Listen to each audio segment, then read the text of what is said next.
क्यों मक्का में भगवान शिव को कैद करके पत्थरों से मारा जाता है? आखिर क्यों कोई हिंदू कभी मक्का मदीना नहीं जा सकता?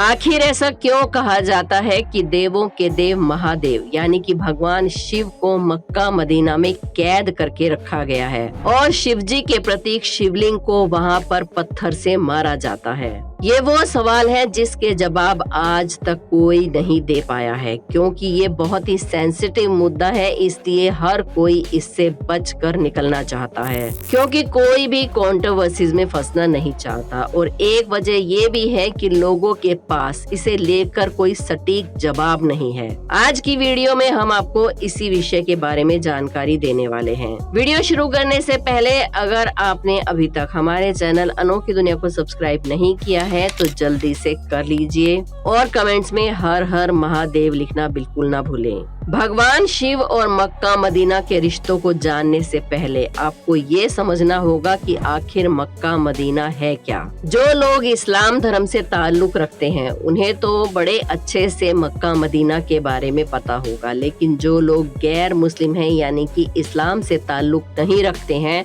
उन्हें हम बता दें कि मक्का मदीना सऊदी अरब में मौजूद दो अलग अलग शहर हैं, जो कि मुसलमानों के लिए बहुत ही पवित्र स्थल माने जाते हैं, या फिर यूं कह लीजिए कि उनके तीर्थ स्थल हैं। कहा जाता है कि अगर कोई मुस्लिम अपनी जिंदगी में एक बार हज की यात्रा कर ले यानी कि मक्का मदीना की यात्रा पूरी कर ले तो उसके सारे पाप धुल जाते हैं और वो सभी दुख तकलीफों से मुक्त हो जाता है। ये ठीक वैसे ही है जैसे हिंदुओं में कहा जाता है कि इंसान अगर 4 धाम की यात्रा कर ले तो वो पूरी तरह से पवित्र हो जाता है और ईश्वर का आशीर्वाद उसके ऊपर सदैव बना रहता है और फिर उसे मोक्ष मिलता है या फिर वो वैकुंठ धाम को चला जाता है। पर इतनी अच्छी और पवित्र बातों के बीच कुछ ऐसी चीजें भी हैं जो हिंदू मुस्लिम के बीच में दीवार खड़ी कर रही हैं और उसी के तहत ये कहा जाता है कि भगवान शिव को मक्का मदीना में कैद करके रखा गया है और उनके प्रतीक शिवलिंग को पत्थर से मारा जाता है। और लोग तो यहाँ तक कहते हैं कि कोई भी हिंदू आकर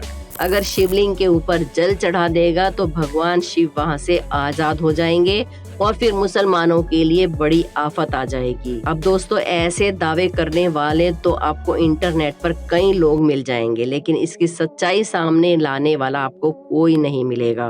जिस तरह से करोड़ों की संख्या में मुसलमान यहाँ पहुंचकर हज की यात्रा पूरी करते हैं, उससे तो ये बात साफ पता चलती है कि मुसलमानों के लिए ये जगह कितनी पवित्र है। इतना ही नहीं, मुसलमान इस जगह को इतना पवित्र मानते हैं कि वो भले दुनिया के किसी भी कोने में ही क्यों ना हो, नमाज पढ़ते समय वो मक्का में मौजूद हज की तरफ मुंह करके ही अपनी नमाज अदा करते हैं। जैसे कि भारत में मक्का पश्चिम दिशा में है तो इसलिए हर नमाज पढ़ने वाला इंसान पश्चिम दिशा की ओर मुंह करके नमाज पढ़ता है। इस्लाम धर्म की धार्मिक किताबों के अनुसार एक बार हजरत इब्राहिम को अल्लाह ने कहा कि अपनी सबसे प्यारी चीज की कुर्बानी दो। हजरत इब्राहिम के लिए उनकी सबसे प्यारी चीज उनका बेटा इस्माइल था, क्योंकि हजरत इब्राहिम की उम्र ज्यादा हो चुकी थी और वो बहुत ही दुख तकलीफों के बाद उन्हें ये बेटा मिला था, इसलिए वो उन्हें सबसे ज्यादा अजीज था। लेकिन अल्लाह ने हजरत इब्राहिम को अपनी फरमाइश सुनाई कि तुम्हें अपनी सबसे प्यारी चीज की कुर्बानी देनी होगी, जिसे सुनकर हजरत इब्राहिम तैयार हो गए और दिल पर पत्थर रखकर उन्होंने अपने बेटे की बलि देने का फैसला किया। जब हजरत इब्राहिम अपने बेटे की बलि देने के लिए जा रहे थे तो रास्ते में उन्हें शैतान मिला, जिसने उनसे कहा कि तुम ये क्या कर रहे हो, तुम तो पागल हो गए हो,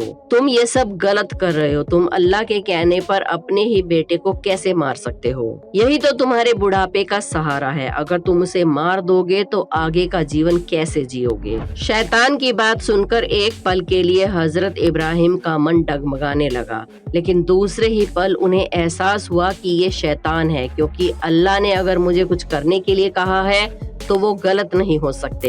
हजरत इब्राहिम के हाथ पैर कांपने लगे, उनका दिल दुख से भर गया। वो अपने बेटे को कुर्बानी देते हुए नहीं देख सकते थे, इसलिए उन्होंने अपनी आंखों पर पट्टी बांध ली और एक चाकू ली। हजरत इब्राहिम अपने बेटे की कुर्बानी देने ही वाले थे, तभी अल्लाह ने हजरत इब्राहिम के बेटे की जगह वहाँ पर एक बकरा खड़ा कर दिया, क्योंकि अल्लाह हजरत इब्राहिम के बुढ़ापे का सहारा नहीं छीनना चाहते थे, बल्कि वो तो बस उनकी परीक्षा लेना चाहते थे। और अल्लाह की इस इस परीक्षा में हजरत इब्राहिम अव्वल नंबर से पास हो गए थे। जब इब्राहिम ने अपनी आंख खोली तो देखा कि उनका बेटा सामने खड़ा है और बेटे की जगह उन्होंने एक बकरे की बलि दे दी है।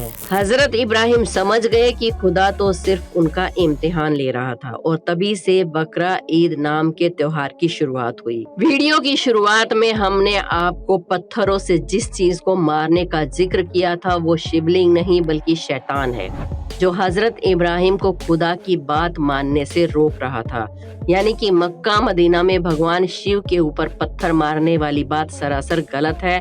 और आप एक पल के लिए भी दिमाग लगाकर अगर सोचें तो भगवान शिव जो पूरे संसार को चलाते हैं, जो चाहे तो बड़ी से बड़ी ताकत को भी एक ही झटके में नष्ट कर सकते हैं, जो खुद काल के देवता हैं, उन्हें भला कोई अपने काबू में कैसे कर सकता है? उनके ऊपर कोई पत्थर कैसे मार सकता है? इस तरह की बात पूरी तरह से गलत है, क्योंकि ईश्वर और अल्लाह तो एक ही है। तो फिर एक ईश्वर के घर पर दूसरे ईश्वर को कैद करके रखने का सवाल ही नहीं उठता।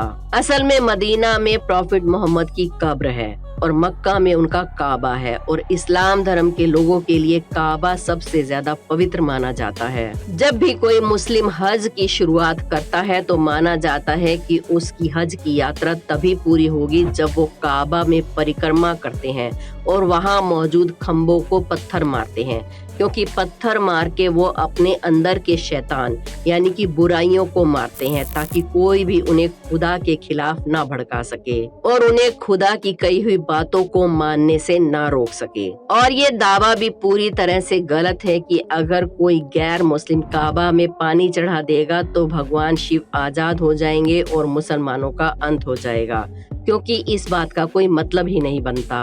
वहाँ तो भगवान शिव का प्रतीक शिवलिंग मौजूद ही नहीं है। असल में जो पत्थर वहाँ है वो शैतान का प्रतीक है। और इस पूरी प्रथा की शुरुआत हजरत इब्राहिम के समय से ही हो गई थी। जिस प्रकार से शैतान ने हजरत इब्राहिम को गुमराह करने की कोशिश की, उसी तरह से कोई भी गुमराह ना हो, इसलिए जितने भी मुसलमान हज की यात्रा के लिए जाते हैं बकरा ईद के टाइम पर ही करने जाते हैं, क्योंकि जो बकरा ईद के बाद 3 दिन के बाद जो समय आता है वो माना जाता है कि तीसरे दिन अगर वहां पर पहुंचकर उस शैतान के प्रतीक यानी कि उस खंबे को अगर पत्थर मारे जाएं तो उनकी यात्रा पूरी तरह से सफल हो जाएगी और उस इंसान के अंदर की सारी बुराइयां, सारे गंदे विचार खत्म हो जाएंगे। वैसे तो मुसलमान साल के किसी भी महीने में मक्का मदीना की यात्रा करने जाते हैं, ये उनके लिए बहुत ही अच्छा होता है, लेकिन खास तौर पर बकरा ईद के समय हज यात्रा करी जाए तो वो बहुत ही पवित्र मानी जाती है